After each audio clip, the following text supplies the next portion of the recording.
بالله السميع العليم من الشيطان اللعين الرجيم. بسم الله الرحمن الرحيم. الحمد لله رب العالمين بارئ الخلائق أجمعين باعث الأنبياء والمرسلين ثم الصلاة والسلام على سيدنا ونبينا وحبيب قلوبنا وطبيب نفوسنا وشفيع ذنوبنا بالقاسم المصطفى محمد. اللهم صل على محمد وعلى أهل بيته الطيبين الطاهرين المعصومين الغر الميامين ولعنة الله على أعدائهم أجمعين من الآن إلى قيام يوم الدين. أما بعد، فقال رسول الله صلى الله عليه وآله وسلم: إن الله يغضب بغضب فاطمة ويرضى لرضاها.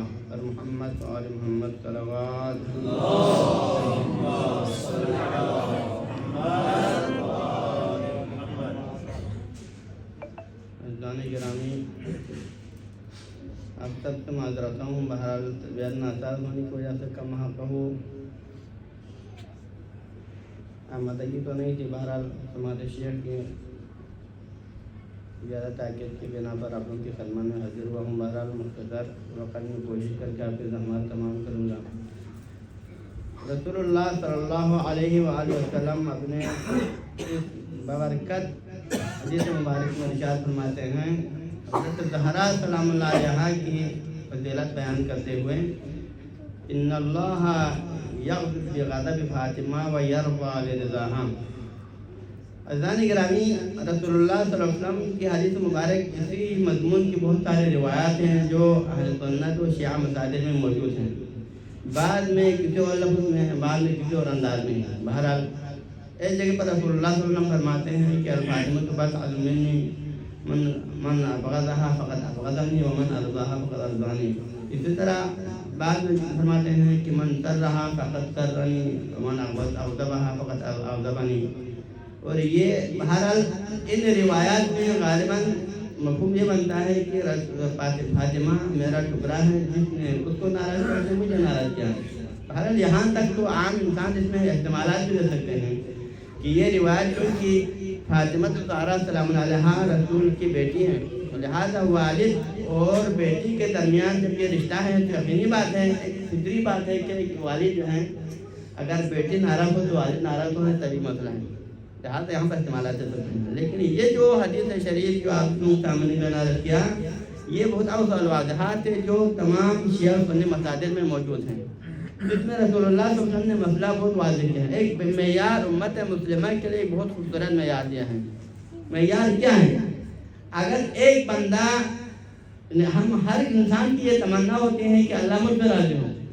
پہلا مرحلہ ہے کہ ہر انسان کی خواہش ہے، مومن کی خواہش ہے کہ اللہ مجھ پہ راضی ہو. ہر ایک کو رضی اللہ بنانے کی تمنا ہر ایک کرتا ہے کہ کوئی رضی اللہ بنے. لیکن رسول اللہ صلی اللہ علیہ وسلم یہاں پر ایک معیار دیتا ہے کہ کون رضی اللہ بن سکتا ہے، کس پر اللہ راضی ہو سکتا ہے. یہ عظیم مقام ہے. اللہ کی رضا اور اللہ کی غضب کسی کی رضا غضب کے گرد گھومتا ہے تو یہ سب سے بڑا مقام ہے. ایک بندے پر اللہ راضی ہو، کسی مقام پر اللہ غضبناک والا نہیں مسئلہ ہے، لیکن اللہ کی رضا و غضب، جس کی رضا و غضب کا تعلیم بن سکتا ہے، یہ بہت بڑا مقام ہے. تو اس میں رسول اللہ صلی اللہ علیہ وسلم نے فرمایا ہے کہ اگر کوئی بندہ اگر اللہ کی خوشنودی حاصل کرنا چاہتا ہے تو اس کے لیے کیا کرنا چاہیں؟ فاطمہ اس پر راضی ہونا چاہیے. اگر فاطمہ کسی شخص سے راضی ہو تو اس پر اللہ راضی ہو سکتا ہے، اور اگر فاطمہ کسی شخص پہ غضبناک ہو تو پھر اللہ کی اوپر غضبناک ہے. اللہ آپ اس کو رضی اللہ بناتے رہیں، فائدہ نہیں ہے.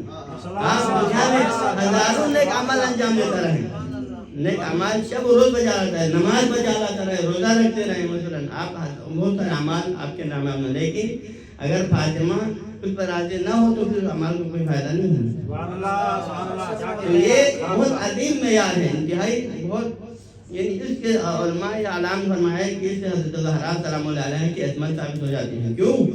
کیونکہ وہ بندہ جس پر اللہ کی رضا و غضب، جس کی رضا و غضب کا جو ہے دار مدار ہو سکتا ہے، اس وقت ہو سکتا ہے کہ اس کی زندگی میں کبھی بھی اس کی رضا جو ہے اللہ کی رضا کے برخلاف نہ ہو، اس کے غضب اللہ کے غضب کے برخلاف نہ ہو۔ ایک مرحلے میں بھی، ایک مورد میں بھی اگر اس کے برخلاف ہو تو پھر اللہ اس طرح یہ ممکن نہیں ہے۔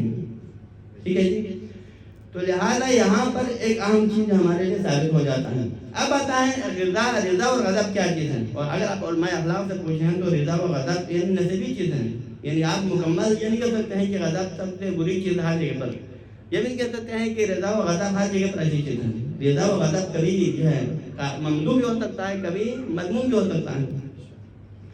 علماء نے جو ہے غضب کی تقریباً 4 اقسام ہیں کہ علماء اخلاق نے۔ ایک غضب شیطانی ہوتا ہے، غضب شیطانی، انسان تو شیطان سوار ہوتا ہے تو کیا کچھ نہیں کرتا ہے، بہت کچھ کر سکتا ہے۔ حجاج بن یوسف ثقفی اپنے وقت کے ظالم و سفاک و جابر انسان ہے، اس نے بہت سارے محب علی اور محب اہل بیت کو اس نے شہید کیا۔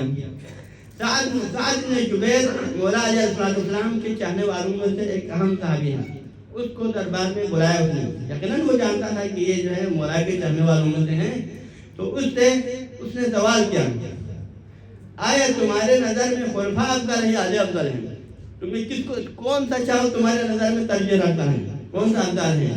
تو اس نے جواب کیا دیا، ان مقامات پر غالباً یہ لوگ جو ہے وہ ظاہراً یہ توریہ اور تقوی والوں سے کم لیتے تھے، تو اس نے جواب کیا دیا کہ اللہ نے جس کو ترجیح میں اسی کو ترجیح دیتا ہوں، سبحان اللہ، اللہ جس کو ترجیح دیتا ہے میں بھی اسی ترجیح دیتا ہوں، اللہ کے نظر میں جو افضل ہے میرے نظر میں بھی وہی افضل ہے۔ اب اس نے دوسرا سوال کیا کہ تمہارے نظر میں خلفاء جنت میں جائیں گے علی جنت میں جاتے ہیں، جنت کا مستحق کون ہے؟ تو جواب کیا دیتا ہے، بھائی میں قسم النار جنت نہیں ہوں، جنت و جہنم کو تحفظ کرنے والا میں نہیں ہوں کہ میں یہ کہا کہ فلان جنت کا جو ہے مستحق ہے، فلان جہنم کا مستحق ہے۔ بہرحال اس نے اسی طرح جوابات دینے کے بعد آخر میں یہ خبیث غضبناک ہو جاتا ہے اور اس کو شہید کر دیتا ہے۔ تو یہ والا غضب کیا ہے؟ غضب شیطانی۔ اس وقت آپ دنیا میں دیکھیں ظالم و جابر قسم کے حکمران اپنے تسلط جمانے کے لیے ہزاروں لوگوں کا خون بہاتا ہے، اسلام کے نام سے خون بہاتا ہے، تکبیر کہہ کے لوگوں کو مظلوموں کا خون بہاتا ہے، تو یہ سب کیا ہے؟ غضب شیطانی ہے، ان پہ شیطان ان کے سروں پہ مسلط ہے، شیطان کے اتباع میں یہ لوگ سارے اعمال انجام دیتے ہیں۔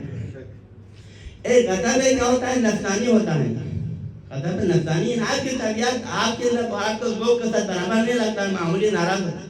شب ہمارے روزمرہ زندگی میں دیکھیں تو کیا ہوتا ہے، ہم میں سے ہر ایک، یعنی جہاں پر غیر ضروری طور پر غیر مورد میں بھی آپ ناراض ہوتے رہتے ہیں، معمولی باتوں پر آپ جو ہے بچوں پہ ناراض ہوتے ہیں، معمولی بچوں پہ جو معاملات پر جو ہے آپ اپنی فیملی پہ ناراض ہوتے ہیں، ہر کسی پہ ناراض ہو جاتے ہیں، کسی کو مارتے رہتے ہیں۔ آپ اہل سنت کے اندر دیکھیں گے معمولی ناراض ہو بیوی پر تو پھر کیا ہے، وہ جلدی وہ اس کی طلاق دے دیا، اب اس کا فوج آواز ختم ہو جاتا ہے۔ یعنی یہ کہتا ہے کہ اگر انسان زیادہ خطرناک ہوتا ہے تو خطرناک ہے نا، غضب کیا ہے؟ جنون کی علامت ہوتا ہے، انسان مجنون بن جاتا ہے۔ اس سے غضب پہ قابو نہ ہونے کی وجہ سے، ناراضگی پہ قابو نہ ہونے کی وجہ سے کتنے لوگوں کو جو ہے اس کا جو ہے ناحق خون بہ جاتا ہے، قتل ہو جاتا ہے۔ تو لہٰذا یہاں پر یہ بندہ اپنے ہوش حواس کھو جاتا ہے ناراضگی کی وجہ سے، پھر بیوی کو 3 طلاق دینے کے بعد پھر ہوش آ جاتا ہے، اب اس کے بعد پھر معاملہ ہاتھ سے نکل گیا، اس کے بعد پھر اس کو دوبارہ لانے کے لیے اس کا ہزاروں قسم کے ذرائع اپنانا پڑتا ہے۔ تو یہ کیا ہے؟ خواص سے یعنی غضب نفسانی ہوتا ہے۔ ایک غضب عقلانی ہوتا ہے۔ غضب عقلانی کیا ہے؟ آپ کو غضب عقلانی کا بھی خدا کی رضامندی کے ساتھ برابر ہونا ضروری نہیں ہے، اس کو ان کی طبیعت کے مطابق جو اگر کہیں پر اس نے محنت کرنے کے بعد محنت کا ثمر نہیں ملا تو پھر وہ کیا ہوتا ہے؟ وہ ناراض ہو جاتا ہے۔ حضرت موسیٰ کوہتور پہ جاتا ہے، میقات پہ جاتا ہے، میقات سے واپس آنے کے بعد دیکھا کہ ان کے قوم سارے جو ہے سامری کے پوجا کرنے لگے۔ اب ان کا جو ہے ذمہ دار کون بنایا تھا؟ حضرت ہارون کو ذمہ دار بنا تھا، تو ہارون پر بہت زیادہ ناراض ہوا، تو اس کے داڑھی کو پکڑ کے جو اس نے ماننا شروع کیا۔ تو اس کے بعد انہوں نے کہا کہ میری غلطی نہیں ہے، میں نے علاج چاہا لیکن یہ لوگ جو ہے میری بات کو انہوں نے قبول نہیں کیا۔ حضرت یونس نے اپنے قوم کو 30 سال تبلیغ کی.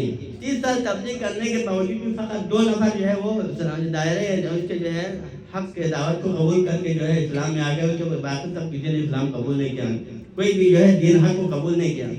تو پھر وہ ناراض ہو گئے, وہ اپنے علاقے کو چھوڑ کے ناراض ہو کے چلا گیا. حالانکہ خدا نے اس کی کیا ہے کہ تعریف نہیں کی اس بات پر. تو لہٰذا یہاں تو موارد میں بھی جو غضب ہے وہ غضب بے جا نہیں ہے, غضب قرآنی ہے, اس کی عقل کا تقاضا ہے, اس کی فطرت کا تقاضا ہے. لیکن پھر بھی یہاں پر اس کا رضا الہی کے ساتھ مطابقت ہونا ضروری نہیں ہے. اور ایک ہوتا ہے غضب الہی ہوتا ہے, یعنی غضب الہی کیا ہوتا ہے کہ انسان اپنے رضا اور غضب کو اللہ کے رضا اور غضب کا تعلق نہ دے. یہ دیکھیں کہ اللہ کہاں پر راضی ہے وہ وہاں پر بھی وہ راضی ہوتا ہے. اللہ جہاں پر ناراض ہو وہاں پر وہ ناراض ہو جاتا ہے. تو یہ ہوتا ہے رضا غضب الہی, رضا الہی اور غضب الہی. عزیزان گرامی, تو غضب اسلام میں اگر آپ دین قرآن و حدیث میں دیکھیں تو 5 ایسے موارد ہیں کہ جہاں پر غضب قابل تعریف ہے. جہاں پر ائمہ معصومین صلی اللہ علیہ وسلم کی سیرت میں ملتا ہے, وہ قرآن ملتا ہے کہ وہاں پر غضب کا اظہار کرنا چاہیے.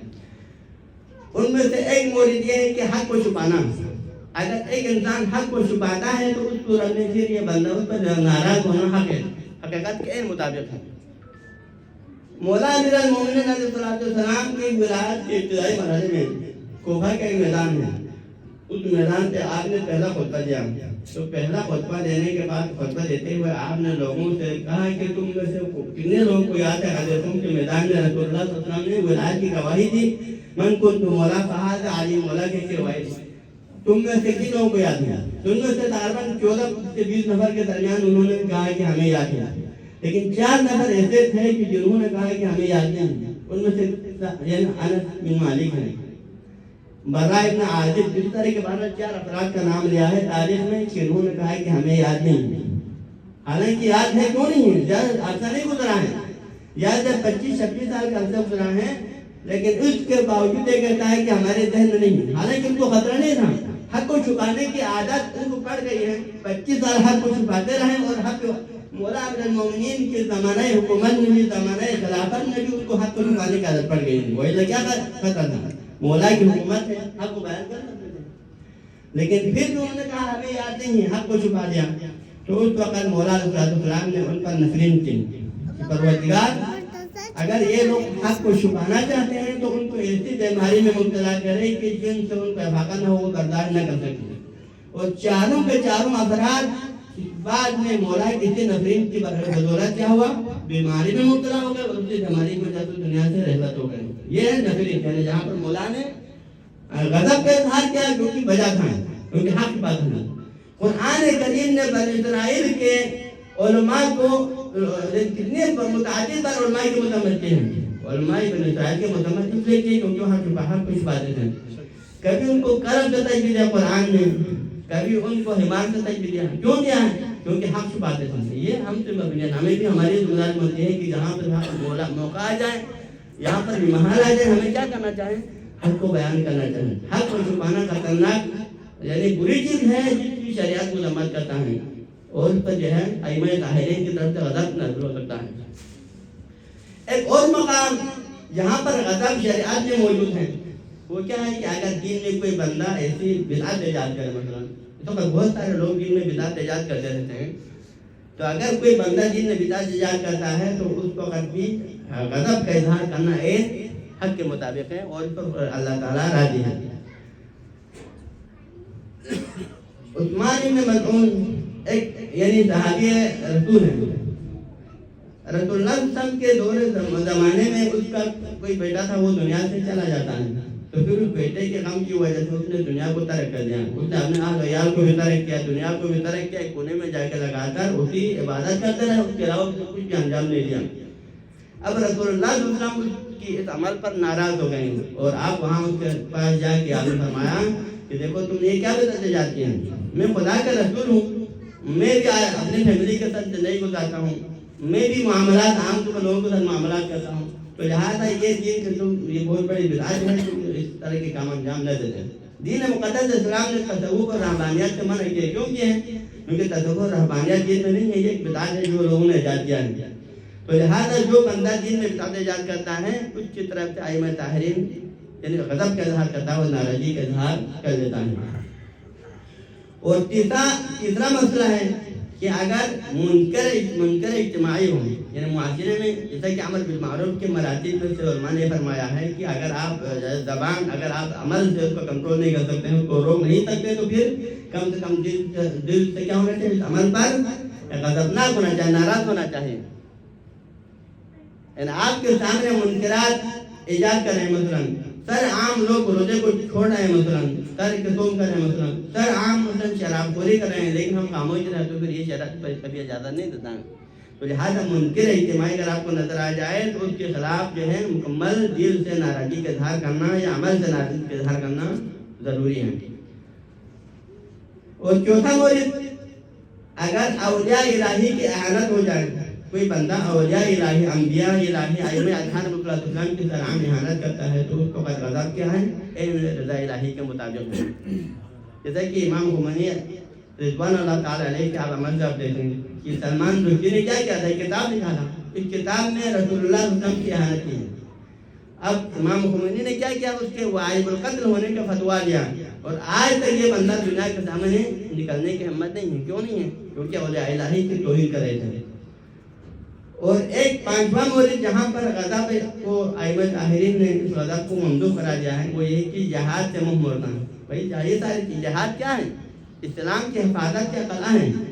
اگر اسلام خطرے میں پڑ جائے تو پھر لوگوں کو جہاد سے نکلنا چاہیے۔ آپ نے البلاغہ میں دیکھا مولا امیر المومنین صلی اللہ علیہ وسلم نے کتنی دفعہ لوگوں کو جہاد ترک کرنے کی وجہ سے، جہاد پہ جانے سے ٹال مٹول کرنے کی وجہ سے آپ نے کتنی دفعہ شکایت کی ہے، ان کی مذمت کی ہے کہ دیکھو وہ لوگ باطل پہ ہوتے ہوئے بھی وہ جہاد کے لیے آنے کے لیے تیار ہیں، لیکن تم حق پہ ہوتے ہوئے تم بھی جہاد کا آنے سے کیا کرتے، بہانے ڈھونڈنے لگتے ہیں، کبھی سردی کا بہانہ کرتے، کبھی گرمی کا بہانہ کر لیتے ہیں۔ تو یہ کیا ہے کہ اس موقع پر غضب کا اظہار کیا مولا امیر المومنین نے، اور شریعت میں یہ چیز موجود ہے۔ اب آتے ہیں حضرت زہرا سلام اللہ علیہا، آپ ناراض تھے یا نہیں تھے؟ یہ تو تاریخ میں واضح ہے، کیوں ناراض تھے؟ اس لیے ناراض تھے کیونکہ حق چھپا رہے تھے۔ مولا امیر المومنین کے حق جو کہ اوضح الشمس، اوضح الواضحات ہے، اظہر من الشمس ہے۔ بھئی غدیر کے واقعے سے زیادہ دیر نہیں گزرا، دو تین مہینے سے زیادہ نہیں گزرا ہے، اس کے باوجود لوگ زہرا سلام اللہ علیہا انصار کے گھر در در پہ جاتے ہیں مولا امیر المومنین کی ولایت کا جو ہے اظہار کرنے کے لیے، اس کی گواہی طلب کرنے کے لیے، لیکن سب کہتے ہیں کہ آپ نے دیر کی، اگر ہم ابوبکر کے بیعت کرنے سے پہلے اگر آپ تشریف لاتی تو اس طرح پھر ہم آپ کی جو ہے آپ مان لیتے ہیں مومنین کی بیعت کر لیتے ہیں۔ یہ ان کا بہانہ ہے۔ حالانکہ اس وقت زہرا نے کیا فرمایا کہ کیا میرے بابا نے تمہارے کو حجت تمام نہیں کی تھی غدیر کے میدان میں کہ من کنت مولا و فہذا علی مولا نے فرمایا تھا۔ لہٰذا یہ اس مقام پر زہرا غضبناک ہوئی۔ زہرا کیوں غضبناک ہوئی؟ کیونکہ دن میں بدعت ایجاد کیا تھا، جو خلافت کے حقدار ان کو چھوڑ کے جو ناحق ہے ان کو خلافت دیا گیا، اس وجہ سے زہرا ناراض ہے۔ تو آپ دیکھیں ایک خاتون، آپ تصور کریں دنیا میں تاریخ انسانیت میں کہ آپ کو ایسے خستے نظر آ جائے گی جس کی عمر 18 سال سے زیادہ نہ ہو، لیکن اس کے 18 سال میں اس کے بال سفید ہو جائیں، وہ بوڑھی ہو جائے، آپ کو واحد رسول اللہ کی اکلوتی بیٹی نظر آ جائے گی جس کو امت نے اس قدر بتایا کہ 18 سال میں بال سفید۔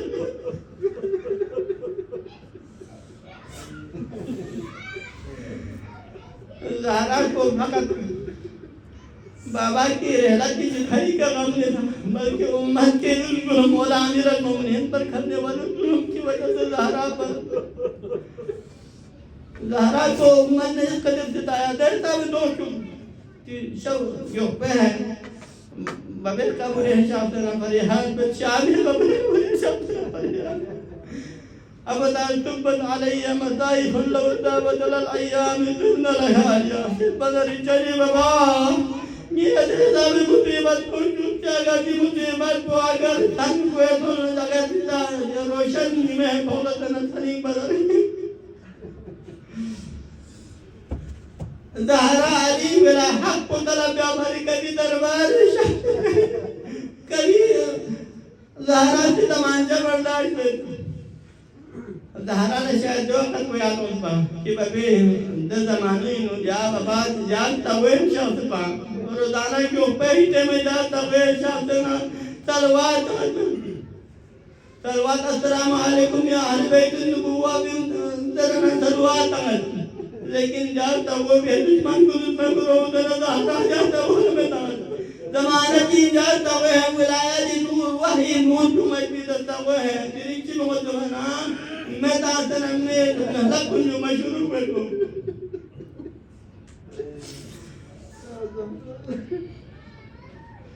عزیزان گرامی شاید زہرائی کافی دی مصیبت کن برداشت سے نہ زہرا بے پستر بیماری ہوگت اور ظاہر آخری دا وقت پر ہم منا دہرائی مرضیت سے ابو الحسن وسیعت چی باری وسیعت میں زہرا سے لنچی ابو الحسن مجھے باری وسیعت میں زہرا نے ذکر پہنچا کہ ابو الحسن اگر جائر کر لو دہنارے گائے بھوسا چکلا اگر تو تیز زون کو مندر کرنا زندگی نوائی جہاں سے یہاں سے راستوں جات کو تو یہاں سے زون چی کمر کو تو گرد وسیعت کو اور وسیعت کی بھری باری تک کہ ابو الحسن اگر کر لو دہنارے نہ قبولی تعالی کی رہے تنجیب پہ جاوے سے قبول پیش آسے بنا دلو اندھا نفتو میرے دربیہ کچھ باری میں اولاد چور باری وسیعت میں ابو الحسن یہاں سے آکر باتن پہ تجوب دی کی اولاد نارے یہاں سے وقت پوت دنوں پر من منا برابر کی اولاد کلد وقت من مرکتب ہے چاہ زمانے کی دینا نی بلوت کو یتیم ہے نتن کو خیال ہے پہلو دینا زہرا دی وسیعت چکو مرچا کیا ابو الحسن اگر کر لو بہنارے یہاں سے یہ جنا کو دفنوں کا فنگل سنے وقت لگائے یہ وقت لگائے چاہ زمانے راضی مچی کی ظلم کر پیتی لگا تکن یہ جنا سے مولانا تیاری مجمع راضی پیتی زہرا سے شاہ وسیعت کر زہرا کو پر وسیعت کرتا ہے کہ قیامت تک دنیا لطابق ہوئی کہ زہرا جا افراد کو یہ ناراض تک کبھی راضی کو مہندر ہے کافی کوشش کر زہرا راضی داشتی لیکن زہرا آخری وقت اسے زمانے مطلب اور راضی مطلب اور آخر زہرا آخری دنیای مرکل بھی بار راضی خودی زمانے قیامت تک تاریخ سے چوپا پر درستی جو افراد کنی جنازے ہوئے جاتا ہے ہوں میں کو